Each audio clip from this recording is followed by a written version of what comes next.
வணக்கம் நண்பர்களே. இன்னும் ஒரு இனிய காலை பொழுதில் தீதும் நன்றும் நிகழ்ச்சியில் உங்களை சந்திப்பதில் மிக்க மகிழ்ச்சி அடைகிறேன். சமீபத்தில் ஆஸ்கர் விருதுகள் அறிவிக்கப்பட்டன. இந்தியாவிற்கு 2 ஆஸ்கார் விருதுகள் கிடைத்தன என்பது உங்களுக்கு நன்றாக தெரியும்.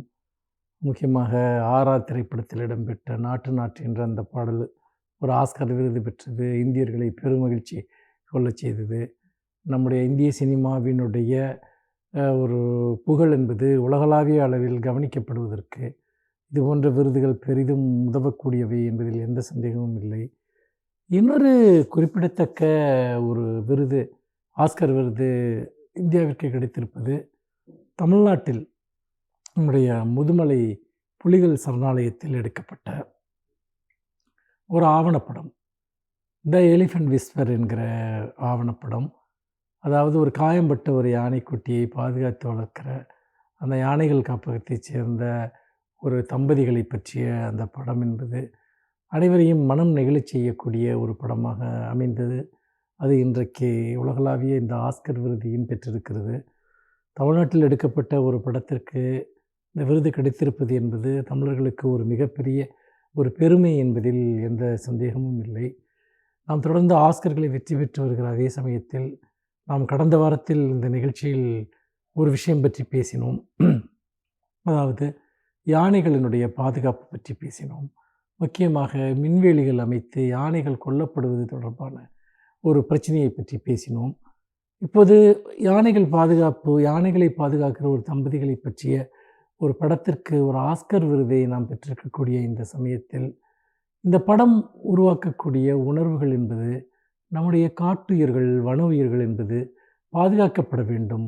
அவற்றிற்கான ஒரு பல்வேறு விதமான வழிமுறைகள் உருவாக்கப்பட வேண்டும் என்பதை பற்றிய ஆழமான உணர்வுகளை இந்த படம் ஏற்படுத்துகிறது. முக்கியமாக விவசாய நிலங்களை யானைகள் தாக்குகின்றன என்கிற ஒரு அடிப்படையில் அந்த கோபத்தில் விவசாயிகள் பல சமயங்களில் மின்வேலிகளை அமைத்து யானைகள் கொல்லப்படுவதற்கு காரணமாக சிலர் செயல்படுகிறார்கள்.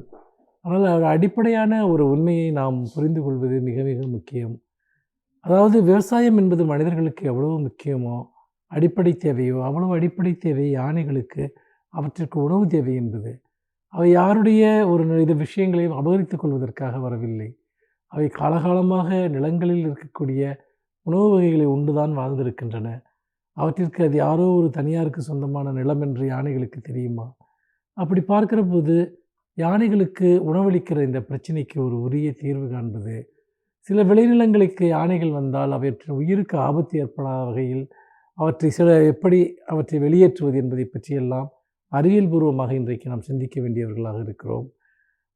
தாய்லாந்து போன்ற நாடுகளில் பல்வேறு விதமான உத்திகளை இதற்கு அவர்கள் பயன்படுத்துகிறார்கள்.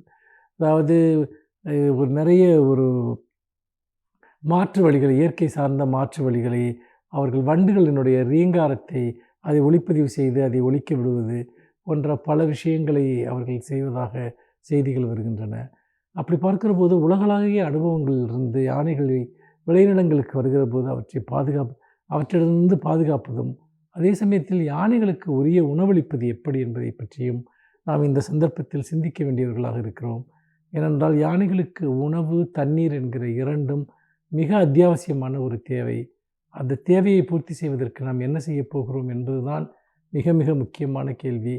அந்த வகையில் இந்த படம், த எலிஃபண்ட் விஸ்பர் படம், நமக்கு யானைகள் பாதுகாப்பு தொடர்பாக, யானைகளை உயிரிழக்காமல் அவற்றை நாம் பாதுகாப்பது தொடர்பான ஒரு பெரிய விழிப்புணர்ச்சியை அது ஏற்படுத்தி இருக்கிறது என்று தான் சொல்ல வேண்டும். மீண்டும் இன்னும் ஒரு புதிய சிந்தனையோடு உங்களை சந்திக்கிறேன். நன்றி, வணக்கம்.